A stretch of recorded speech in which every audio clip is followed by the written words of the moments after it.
So, can you just take us through the whole fumble recovery from your perspective? Yeah. So I started on like Arkansas sideline, and I seen the quarterback jump up and try to score the ball, and then I seen Chris, number 24, like hit the ball out, and then after that I seen Reek like caught it, seen him run. I was like, he finna get caught. So I was like, bet I'm finna try to go around see if he can give me the ball. So he gave me the ball. And I just took it from there. Did you ask for the ball from him, or did you just take it? It was like both. I was like, give me the ball, give me the ball, give me the ball. And if he didn't, I was gonna take it anyway. So. Devon said it was kind of like a backyard play. I mean, have you ever had a play like that before? Not really. I've seen them, but like not really like witnessed them and I did them in person. But sometimes you just have to play backyard footballs and make plays and win games. And then, obviously, Arkansas was knocking on the door, about to go back up 2 touchdowns. What did that do for you guys to kind of kickstart that comeback? I feel like we needed that. Like, there was a big stop. I kept saying that, like, we needed that play, needed that fumble, we needed that momentum swing. So I feel like that was, like, one of the biggest plays of the game. We'll go front row on the left to Cole. Cole Thompson, Fan Nation. Demani, there was, a fumble recovery to where it's a pitch off. There's the hits the top of the uprights, a bunch of other plays with a bunch of fumbles.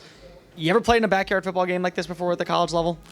Nah, some games it just happened like this. So it just gotta play, fight hard, and stuff just happens in football games. That's why I love college football. I love being a part of it. And then when you look at the offensive side, you guys start off strong to be able to get those 2 big turnovers to get the offense clicking. How important is it for them when they're finally clicking and maybe you guys need a breather that you guys are playing as balanced competitive football as possible? It's very important. Just like we're working for them, they're like letting us rest so we can get back and play our hardest. So just feeding off the momentum just helps us like play even harder, play better. Just allows us to play faster and play and execute better. And then you are one of 2 seniors that elected to come back last year, the other being Anais Smith. You were in the same recruiting class. You guys have had a very close relationship. To see a guy like that go down in the way that he did and now to know his certain stats moving forward, how is that for you as a teammate, but also for you as somebody who is a competitor for this team?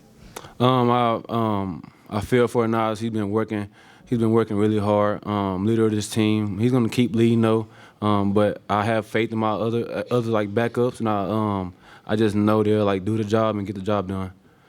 We'll go to the right side, second row to Travis, and then Olin. Please address each player that your question is for. Travis Brown with the Eagle. Demani, a little bit different circumstances, I know, but that fumble recovery touchdown was a little bit of retribution from LSU last year when you didn't get a chance to run that ball back. Yeah, for sure. And then Antonio, a team like this that is physical, runs the ball, and is hyped like that. How important was it you to match that physicality today? It was very important. We knew coming into this game that we was going to have to stop the run, and I feel like we did a better job than the previous weeks, just stopping the run and executing the plays. And, they went up early, and we just had to lock in as a unit on both sides, like all units on the defense, and we just came out the second half. We played good ball. We'll stay on the right side, front row to Olin. Olin Buchanan. Demani, do you feel like you are lucky tonight? No, definitely not. I feel like we had to gut that win out. I feel like offense, defense, all sides of the ball had to gut that win out. I feel like nothing that we did was lucky today. I feel like we fought hard. We executed. They made plays, we made plays. But I just feel like we gutted that win out, and I feel like we won that game. Okay. And how good are y'all?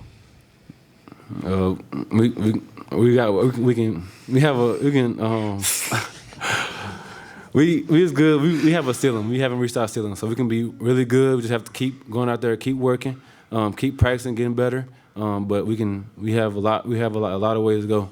Thank you. We'll go back behind the lights to Ben. Demani, just real quick, not to belabor the fumble recovery, but is that something y'all sort of practice or coach to do if you have that much space and you're way outnumbering them? Because I've seen few teams do that here and there at different levels, but I'm just curious. Are you talking about the fumble? The handoff from Tyree. We definitely don't practice that. We definitely don't practice that. Just curious. We don't practice that. He's just been a ball player.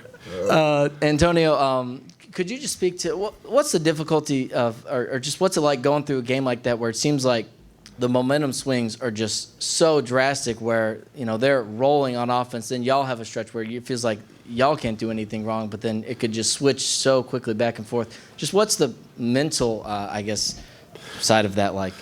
Honestly, when we get in those hard times when we can't get a stop or the offense is going really well, we just look at each other. We always tell each other like we got each other back, and we just got to do our job, and that's what I feel like we do a good job as, like, even when like they get in the red zone, we're not gonna let them get in the end zone. But you know, tonight they was able to get in the end zone, but we just rallied back. We knew offense was gonna take care of us, and we tried to just give them as much time as they needed to get, you know, go down and score and put up points.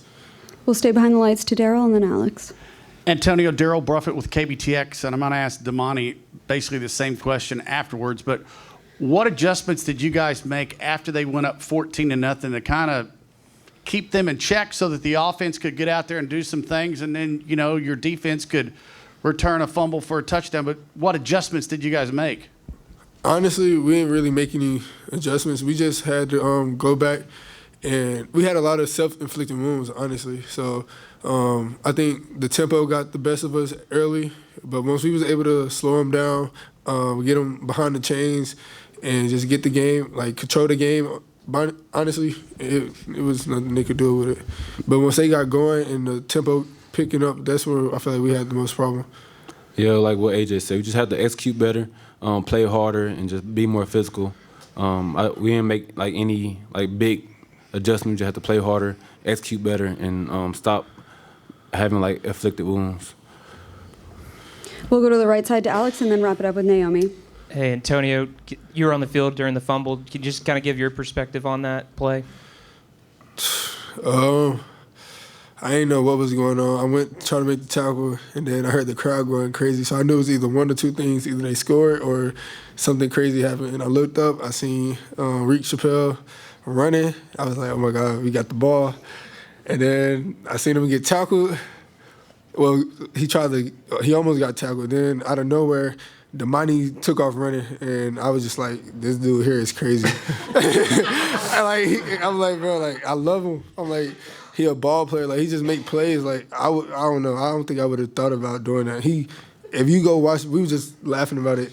And if you look at the play, he was running in front of him and turned and went back to get the ball. I was like, bro, I love you. That's all I can say. Like, he a ball player, and you know, it's just one of those moments where it's like we gonna always remember that moment, like as a team, years to come, and you know, you just gotta cherish those moments, honestly. We'll wrap it up front row on the left to Naomi. Hey y'all, this question's for both of y'all. Naomi Brown from Dallas Morning News. What lessons do you think that this game could teach the entire defense as a unit that you guys can take forward into conference play? I'll say we just have to execute better, stop allowing our self-inflicted wounds. We need to tackle better. Like I said, execute. We need to play harder. There's just a lot of big lessons we need to learn. But I feel like they just come with practicing and getting better.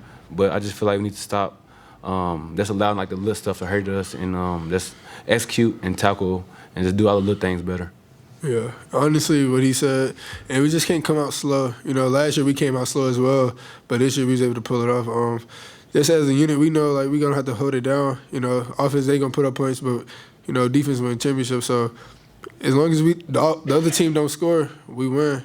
So I feel like just making sure that we don't come out slow and giving the other team momentum and letting the offense do their thing, and that'd be the big part. And then also we got a lot of young guys playing, so. And just teaching them how to take care of their bodies during this SEC schedule. So that's another thing. I feel like they feel themselves, like they feel their body and they, you know, a little beat up and all that because we playing SEC ball now. And besides that, everything Demani said. All right. Thank you, guys. All right. Appreciate it. Thank y'all.